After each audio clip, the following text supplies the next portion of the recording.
एक महिला 3 साल शादी में रही पर अपने पति को खुद को छूने नहीं दिया। हालांकि तलाक के इस दिन उसने अचानक अपने शरीर का उपयोग अंतिम क्षतिपूर्ति के रूप में करने की कोशिश की। असल में उसका पहला प्यार विदेश से वापस आ गया था ताकि उसका पति खुशी खुशी तलाक के कागजात पर दस्तखत कर दे।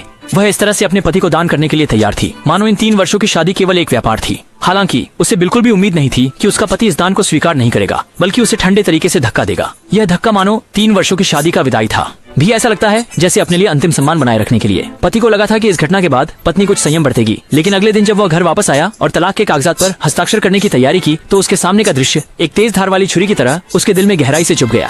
पत्नी ने बिना कोई संकोच अपने पहले प्यार को घर लाया, उनके सामने ही बहुत प्यार जताया। पहले प्यार ने तो हद कर दी, सीधे बैंक की एक कार्ड निकाली और जमीन पर फेंकी। यह पत्नी की 3 साल की देखभाल का इनाम है और कहा कि पैसे लेकर तुरंत निकल जाओ, अब और उनकी राह में न आओ। ऐसे अपमान का सामना करते हुए पहले प्यार आदमी ने जमीन पर पड़े कार्ड को नहीं उठाया, उसने एक नजर भी नहीं डाली और फिर बिना किसी हिचकिचाहट के तलाक के समझौते पर हस्ताक्षर कर दिए। इसके बाद उसने अपने हाथ की अंगूठी उतारी, उठकर जाने की तैयारी की, लेकिन पत्नी के पहले प्रेमी ने उसे रोक लिया। इन 3 सालों के लिए तुम्हारा शुक्रिया जो तुमने उसका ख्याल रखा, और धन्यवाद देना चाहिए कि आपने शादी के 3 साल में उसे छुआ तक नहीं। आदमी से यह सहा नहीं गया और उसने एक झटके में पहले प्यार को धकेल दिया। पत्नी यह देखकर पति को तंगदिल कहकर गुस्सा करती है, लेकिन पति ने उसकी बातों पर ध्यान नहीं दिया और बिना पीछे देखे चला गया। लेकिन मूर्ख औरत नहीं जानती थी कि पति की पहचान इतनी सरल नहीं है, वह जल्द ही अपने फैसले के लिए कीमत चुकाएगी। असल में आदमी की असली पहचान चेन परिवार के वारिस की थी, एक ऐसा आदमी जिसे उसने कभी वास्तव में नहीं समझा। तलाक के बाद वह परिवार में लौट आई और अपनी मूल पहचान फिर से अपना ली। पिता ने बेटे के तलाक की खबर सुनकर बहुत संतोष पाया। उनके नजर में लियू परिवार सिर्फ एक छोटा परिवार था, अपने बेटे के लायक नहीं है।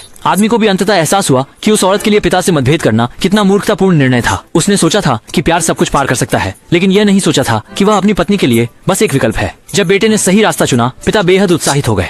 वह तुरंत निर्णय करता है कि उसे अपने परिवार का व्यापार संभालने दिया जाए। उसके बाद पिता ने इन वर्षों में लियू परिवार को दी गई सहायता वापस लेने का आदेश दिया। वह लियू परिवार को यह समझाना चाहता था कि चेन परिवार की सहायता के बिना वे तीसरी श्रेणी का परिवार भी नहीं है। जल्द ही महिला को यह खबर मिल गई। अनजाने में उसकी सजा अभी शुरू ही हुई थी। चेन परिवार से दोबारा सहायता प्राप्त करने के लिए अगले दिन वह अपनी सहेली की सिफारिश पर चेन समूह में पहुंची, लेकिन वहाँ उसे अपने हाल ही में तलाकशुदा पति से मिलना पड़ा।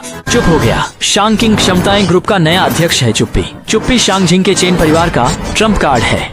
मुझे लगता है कि वह जैसे ही बाहर गया फिर से वापस आकर यूयान के पिता के साथ उलझने की योजना बना रहा है। शेनमो, तुम जीरन चले गए हो तो तुम्हें वापस नहीं आना चाहिए था। हम पहले ही तलाक ले चुके हैं। हटो, ये क्या रवैया है? दफा हो जाओ। तुम मुझे दफा होने के लिए कह रहे हो? यान सचिव, ये है तुम्हारा लोगों को लाने का तरीका। चेन चियान, चेन जोंग, तुम उसे क्या बुलाते हो? अगर वह चेनमो नहीं है तब स्वाभाविक रूप से वह शंगचेन चेन परिवार की कंपनी है। बहुत संयोग है यान सचिव, कंपनी में कुछ काम है जिसे तुम्हें संभालना है, इसलिए ही अचानक तय हुआ कि तुम्हें मेरा सचिव बनना है। यह तुम्हारा नौकरी का पहला दिन है।